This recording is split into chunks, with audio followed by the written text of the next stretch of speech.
In comparing Chris Bumstead with Arnold Schwarzenegger, let's start off with their frames. Arnold was around the same height as Chris when competing. Although Arnold had several advantages that will be discussed, Bumstead's overall body structure conforms more to what pre-Arnold era bodybuilders were striving for: wide straight shoulders, and narrow hips and waist. Schwarzenegger had more of a sloping shoulder look that wasn't seen much before his era. The overall structure and look of bodybuilders like Steve Reeves and Haislop were considered more of the ideal, but when Schwarzenegger came along, he had so many new things added to the mix, along with an overall flow of his own, that his body type worked, and became a new standard. Schwarzenegger had biceps peaks that are hard to compete with. Although Bumstead has some of the shortest biceps insertions in bodybuilding, he's done a remarkable job bringing his biceps into proportion with the rest of his physique. Comparing this earlier photo of Bumstead, you can also see that his lower inner triceps were less developed and appeared more tendinous, which, as will be discussed, actually contributes to the perception of short biceps, as does poor development of the pronator teres muscle and forearms to some degree.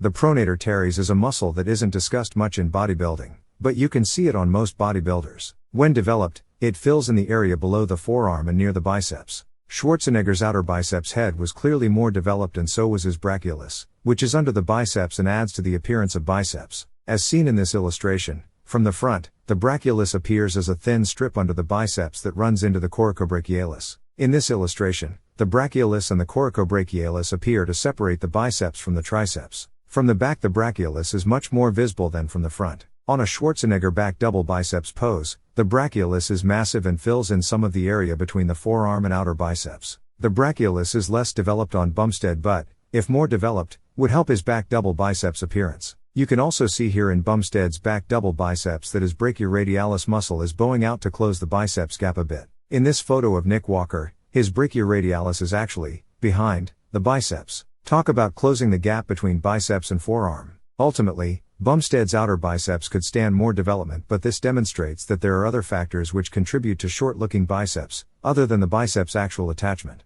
Going back to the front double biceps, on Schwarzenegger you can see how the medial head of his triceps, the area closer to his elbow, appears less tendinous and more developed than with Bumstead. With Schwarzenegger, there are three clear components of his upper arm's appearance from the front: his biceps, his medial head of the triceps, and the triceps' long head. With Bumstead, the medial triceps head is lacking, appearing tendinous, not very clear, and since it's in close proximity to his biceps tendons, it creates the appearance of more tendon to the tendinous region on his biceps. If his medial triceps and long head were more developed, it would create a rounder, fuller, less angular look to his double biceps pose. You can see from his younger photo to his 2021 Mr. Olympia image how much he developed his biceps and triceps. He still has the capacity to improve further. His genetics aren't standing in his way of improving the size of his medial triceps head or outer head of his biceps. Notice that Bumstead's pronator teres is so developed that it adds an extra component to the mix. Schwarzenegger's pronator teres is less of a distraction and blends in with the rest of his forearm.